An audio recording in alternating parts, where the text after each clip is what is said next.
Boa noite, hoje é dia 12 de abril e vamos para o nosso devocional do dia, onde eu leio tanto o devocional da manhã quanto o devocional da noite do devocional Manhã e Noite de Charles Spurgeon.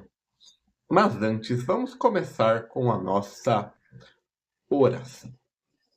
Jesus, Pai querido, que o Senhor esteja presente do começo ao fim deste devocional. Que o Senhor traga para essa live todos que precisam ouvir essas reflexões sobre a sua palavra que se encontram no Salmo 22, versículo 14 e Neemias 3, versículo 15. Espírito Santo, se for necessário que o Senhor coloque em minha boca qualquer palavra para esse devocional. Agradeço por estar conosco nesse dia. Amém, amém, amém. Bom, vamos lá para o nosso devocional do dia, começando lendo a introdução da Bíblia Spurgeon do livro de Salmos. Circunstância da escrita.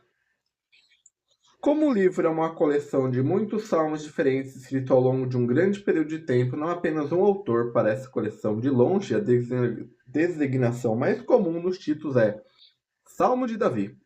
Pode se referir a Davi como autor desses salmos. O papel dele como músico na corte de Saul, bem como suas muitas experiências como pastor, soldado e rei, o tornam um provável candidato à composição desses salmos.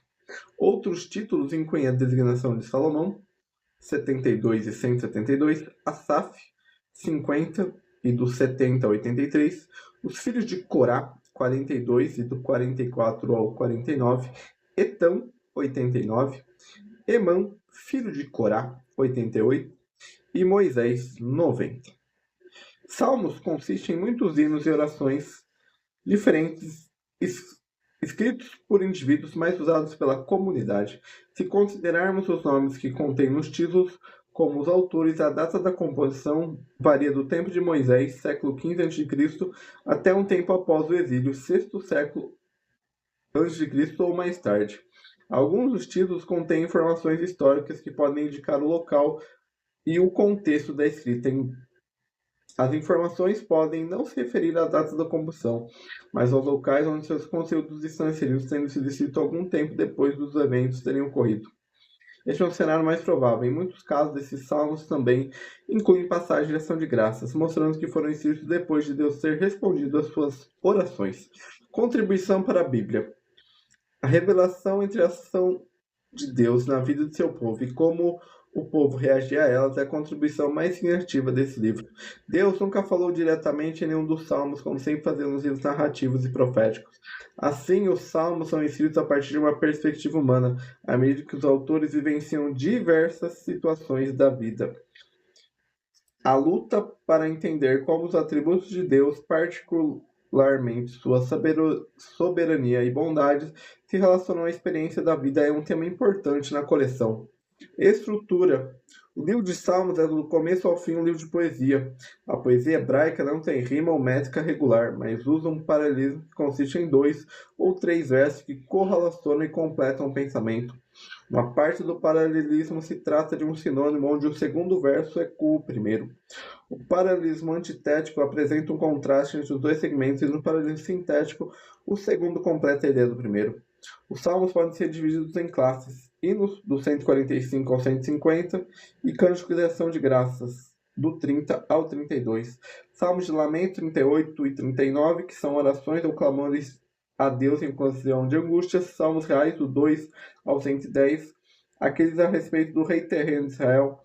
Salmo de entronização 96 e 98, quais celebram a realeza do Senhor. Salmos penitenciais 32, 38 e 51, aqueles que expressam contrição e arrependimento. E salmo de sabedoria didático 19 e 119, quais tendem a ser proverbiais. Spurgeon em Salmos. Deus permitiu que Davi passasse por muitas experiências, não tanto por si mesmo, mas para o bem das futuras gerações. Sempre que lemos os salmos dele, podemos nos identificar de uma forma ou de outra. Todas as vezes que me encontro em um beco sem saída, ali vejo Davi. Acho que nunca desciam em sua situação tão humilhante que não tenha visto em uma situação ainda pior, como também nunca subi a um ponto tão alto que não tenha visto Davi muito acima de mim, pronto para cantar sua música acompanhada do seu instrumento de corda, enquanto eu cantava a minha canção. E essa é a introdução da Bíblia Spurgeon para o livro de Salmos. Agora vamos ler o nosso devocional da manhã. Meu coração fez-se como cera, derreteu-se dentro de mim. Nosso bendito Senhor experimentou um terrível abatimento e quebrantamento da alma. O espírito sustenta o homem na sua doença, mas o espírito abatido, quem pode suportar? A profunda depressão do espírito é mais dolorosa de todas as provações. Qualquer coisa perto disso é nada. Assim também o Salvador em sofrimento clamou ao seu Deus: não te distancie de mim, pois mais do que em todos os outros momentos, o homem precisa de seu Deus quando o coração está consumido em seu interior por causa do medo cristão. Venha para perto da cruz pela manhã e humildemente adore o Rei da Glória, que foi trazido aqui para baixo em sofrimento mental e angústia interior, do qual qualquer outro entre nós note sua aptidão para se tornar um sumo sacerdote fiel que pode ser tocado com o sentimento de nossa fraqueza, especialmente aquele de nós cuja tristeza brota diretamente do manifesto do sentimento de presença do amor de nosso Pai, entram em comunhão íntima com Jesus. Não vamos nos entregar ao desespero, já que o Mestre passou por este lugar sombrio antes de nós. Algumas vezes nossa alma pode desejar fraquejar até ter sede angustiante de manter a luz da face do Senhor. Em horas como essas, permanecemos no doce fato da solidariedade do nosso sumo sacerdote. Nossas gotas de aflição poderiam ser bem esquecidas no oceano do nosso sofrimento, mas quão alto nosso amor deveria subir. Venha o amor forte e profundo de Jesus como as ondas da maré alta.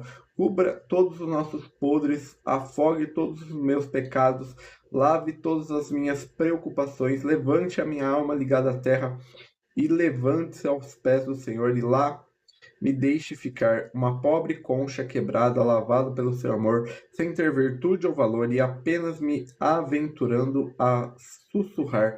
Se ele oferecer seu ouvido a mim, ele escutará o meu franco coração ecoando as vastas ondas de seu próprio amor, que me trouxe para onde tenho prazer em estar, mesmo aos seus pés, para sempre.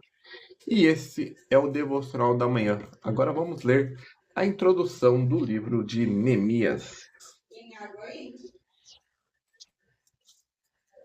O livro de Neemias. Circunstância da escrita. Esdras e Neemias são anônimos. Antigas fontes judaicas geralmente apontam para Esdras como autor dos dois livros. É mais provável que Esdras e Neemias tenham sido escritos pelo cronista, a pessoa ou as pessoas responsáveis por primeira e segunda crônicas.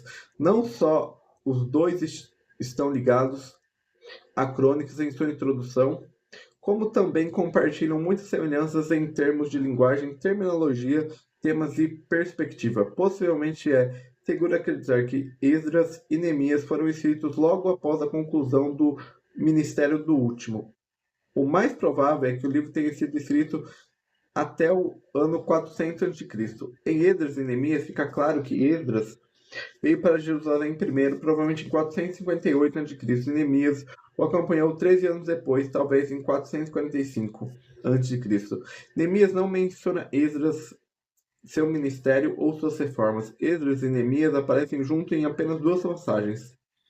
Os dois eventos que ambos estiveram juntos foram significativos. Em Neemias 8, o contexto é a leitura da lei para o povo, enquanto no capítulo 12, as duas animadas procissões que caminham ao redor das muralhas da cidade na cerimônia de dedicação incluem Esdras e Neemias. Contribuição para a Bíblia. Os eventos que ocorrem nos livros, o templo reconstruído, a estabilização de Jerusalém e o desenvolvimento da comunidade judaica desempenham papéis importantes na vida e no ministério de Jesus registrado no Evangelho. O templo reconstruído pode não ter sido monumental como foi feito por Salomão, mas serviu bem aos judeus por séculos até que Cristo removeu a necessidade de um templo físico. Estrutura. Neemias é semelhante a Samuel, a Reis e especialmente a Crônicas, quanto à utilização de muitas fontes em sua composição. Essas fontes são de dois tipos principais. Grande parte do livro de Neemias consiste em material de sua autobiografia, incluindo os capítulos 1 ao 7 e do 11 ao 13. Porém, Neemias também inclui aqui as listas de registros autobiográficos, bem como genealogias, inventários, cartas e registros censitários em todo o livro, para uma comunidade que estava tentando se restabelecer após o desastre de 586 a.C. e o subsequente exílio babilônico. Esse material foi crucial na recordação da vida em comunidade. Spurgeon e Neemias. Eu gosto mais de Neemias do que Elias. Ambos eram homens nobres, muito preocupados com o perfeito bem-estar de seus companheiros compatriotas, mas Elias falhou em ter um julgamento verdadeiro ou justo das coisas como realmente eram, pelo menos uma vez. Ele até mesmo ousou dizer para Deus: "E eu, somente eu restei." Neemias, no entanto, agiu de acordo com o princípio mais esperançoso.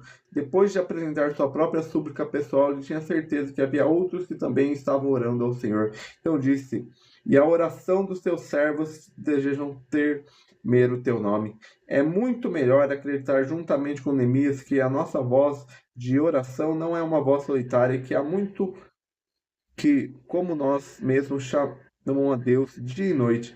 Se tivermos uma visão esperançosa das coisas, provavelmente acertaremos mais que se julgarmos os outros severamente e imaginarmos que nós dois, os únicos servos fiéis do Senhor. E esse é a introdução da Bíblia Spurgeon para o livro de Neemias. E agora vamos ler o devocional da noite. Ao Jardim do Rei. Neemias 3, versículo 15. A menção do Jardim do Rei por Neemias traz à mente o paraíso que o Rei dos Reis preparou para Adão. O pecado arruinou totalmente aquela bela morada de todas as delícias e levou os filhos do homem a lavrar a terra onde cresceram também espinhos e abrolhos. Minha alma, lembre-se que a queda foi sua queda. Chore muito, porque o Senhor de amor foi maltratado tão vergonhosamente pelo pai da raça humana, da qual você é membro tão indigno quanto qualquer outro. Veja como dragões e demônios habitam nesse mundo que um dia foi um jardim de delícias. Veja diante outro jardim do rei, que é regado por ele com o suor de seu sangue, o Getsemane, cujas ervas amargas são muito mais doces para a alma renovada do que as suculentas frutas do Éden. Lá o dano da serpente do primeiro jardim foi desfeito. Lá a maldição foi retirada da terra e germinada a semente prometida da mulher. Minha alma, reconsidere a muita agonia e paixão. Recorra ao jardim das azeitonas prensadas, Getsemane, e veja seu grande Redentor rasgando-a de seu estado de perdição. Este é o verdadeiro jardim dos jardins. É aqui que a minha alma pode ver a culpa do pecado e o poder do amor, duas visões que superam todas as outras. Não há outro jardim do rei. Sim, meu coração, você é, ou ele, assim como brotam as flores, há escolhas na aparição dos frutos. O rei passeia nelas e descansa sobre a caramanchões do meu espírito. Deixe-me ver as plantas então podadas e regadas, e as raposas malignas foram descobertas. Vem, Senhor, e deixe que o vento celestial sopre a tua chegada, para que as especiarias do teu jardim possam fluir. Nem eu devo esquecer o jardim da igreja do rei. Ó Senhor, envia prosperidade a ela, reconstrói seus muros, nutre suas plantas, colhe seus frutos e do enorme deserto reverter sua esterilidade e faça ali um jardim do rei. E esse é o nosso devocional do dia 12 de abril. Amanhã nós voltamos com a programação normal, o devocional da manhã lá no Instagram e o devocional da noite aqui no TikTok. Tenha um bom resto de domingo, um bom início de semana e até a próxima.